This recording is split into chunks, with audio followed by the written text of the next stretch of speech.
Baron sớm đây khi tao kia đểศึกษาទៅលើកម្មវិធី Excel ចឹងថ្ងៃនេះខ្ញុំមានប្រតិទិ56នៃកម្មវិធី Excel ណាគឺយើងធ្វើការសិក្សាជាមួយនឹង data validation ជាមួយនឹង SAMIP ណាចឹងនៅក្នុងប្រតិទិ56គឺយើងធ្វើការដូចខ្ញុំបាននិយាយមិញគឺពាក់ព័ន្ធជាមួយនឹង data validation ការច្រោះទិន្នន័យចូល cell តែមួយដើម្បីធ្វើការ sort វានិងកន្លែង data ប្រើគឺយើងប្រើ SAMIP ណាបាទ SAMIP គឺយើងបូកតែបូកមានលក្ខខណ្ឌបាទ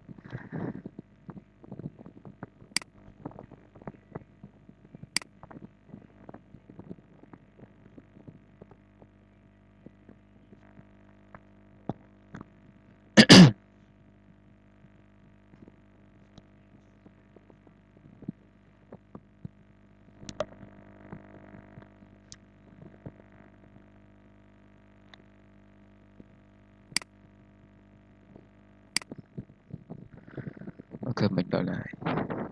អូខេអញ្ចឹងលំហាត់របស់យើងគឺយើងធ្វើការសិក្សាទៅលើការដាក់នៅ data validation ការច្រោះទិន្នន័យចូលនៅក្នុង cell តែមួយដើម្បីយើងធ្វើការ sort វានិង sum if ដើម្បីយើងទៅស្វែងរក total price ណាបាទ sum if មានន័យថាវាបូកតែបូកមានលក្ខខណ្ឌបាទចឹងនៅក្នុង stock របស់យើងអាចមើលបានណាបាទ stock របស់យើងគឺយើងធ្វើការលក់ចេញបាទនេះគឺជាការលក់ចេញនៅផលិតផលរបស់យើងហើយនៅកន្លែងនេះគឺ price បើចែកគ្នាយើងថានេះគឺជា unit price ទេតែខ្ញុំដាក់ថា price ទៅទេចុះណាបាទ price នេះមានន័យថា laptop គឺតម្លៃ$254 desktop តម្លៃ$567ណាបាទ monitor តម្លៃ$32បាទហើយកន្លែងនេះគឺលេខរៀងនេះគឺមានមិនមែនមានន័យថាវាជាកូដទេវាគឺជាលេខរៀងឧទាហរណ៍ថាថ្ងៃហ្នឹងថ្ងៃទីឧទាហរណ៍ថ្ងៃហ្នឹងថ្ងៃទី10ខែ6បាទខ្ញុំបាទថ្ងៃដំបូងគេបំផុតព្រឹកឡើងមានអតិថិជនអ្នកទី1គាត់ចូលមកទិញ laptop បាទតម្លៃ$254ណាដល់ហើយអ្នកទី2គាត់ចូលមកទិញ desktop បាទតម្លៃ$567ណាបាទតែខ្ញុំចង់ធ្វើជា total price មួយ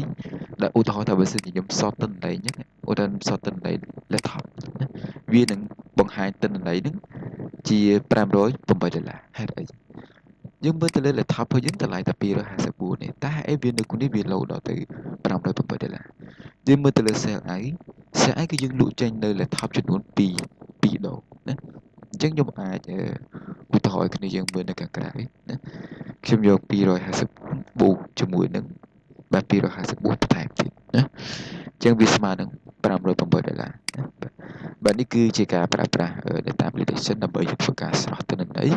និង total price គឺយើងប្រើ SAMIP ណាបាទតើលំហាត់នេះយើងធ្វើដោយរបៀបមិនខ្លះដើម្បីឲ្យផលិតផលដែលមាន2ឬក៏3ធ្វើការបូកបញ្ចូលគ្នានៅក្នុង cell តែមួយហើយបង្ហាញចម្លើយឲ្យយើងរួចជាស្រេចបាទ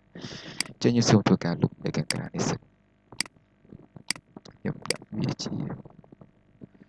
ដាក់វា2ដាក់ពណ៌ទឹកក្រូចអូខេបាទដំបូងបំផុតគឺយើងនៅកន្លែងproduct name បាទគឺឈ្មោះផលិតផលរបស់យើងត្រូវតែស្រង់ពី cell out ដាក់ចូលទៅក្នុង cell product name វិញណាដោយយើងធ្វើការចូលទៅកាន់ data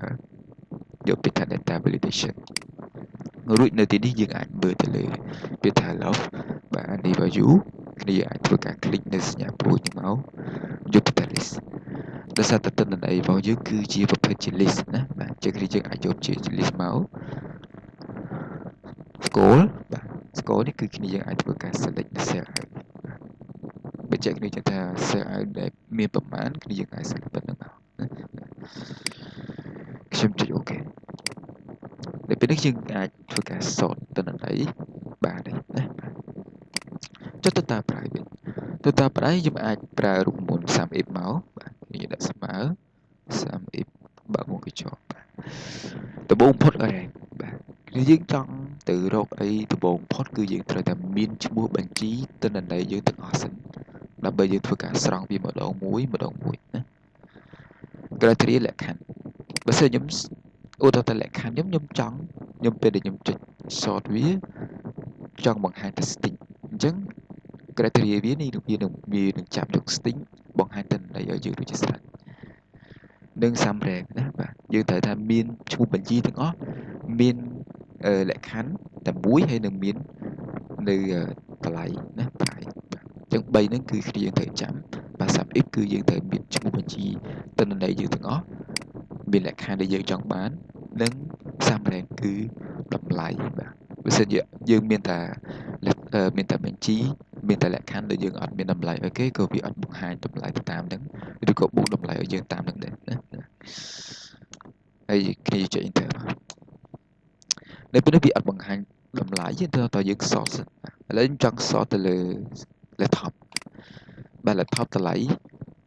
total price គឺសរុបណាបាទសរុបទៅឧទាហរណ៍ក្នុងថ្ងៃហ្នឹង laptop គឺយើងលក់ចេញបាន$508ណា$508នេះមានន័យថា laptop យើងលក់ចំនួនដល់2ដងណា desktop វិញបាទ desktop គឺយើងលក់ដដែលទេគឺ$567 បាទ monitor គឺដដែល$32ណាអូខេ Steam គឺ$133ណាបាទអញ្ចឹងវានឹងធ្វើការបូកដល់អូតូឲ្យយើងណាសភៅក៏ដូចគ្នាដែរចុចសភៅមកឃើញទេបាទ45បូក45បាទ40%វា80បូក5ទៀតវា10អញ្ចឹងវា$90បាទនេះគឺជាការប្រើប្រាស់នៅ data validation ហើយជាមួយនឹង sum if ដើម្បីយើងធ្វើការស្រង់ទិន្នន័យហើយបង្ហាញតម្លៃ total price ឲ្យយើងរួចជាស្រេចណាបាទបើសិនជាទិន្នន័យហ្នឹងវាមាន2ឬក៏វាមានច្រើនជាងនឹងវានឹងធ្វើការបូកឲ្យយើងនៅក្នុងនឹងរួចជាស្រេចទេបាទអូខេសង្ឃឹមថាវីដេអូនេះគ្នាយើងនឹងពេញចិត្តហើយបាទអរគុណអ្នកយើងដែលបានមើលនៅវីដេអូនេះណា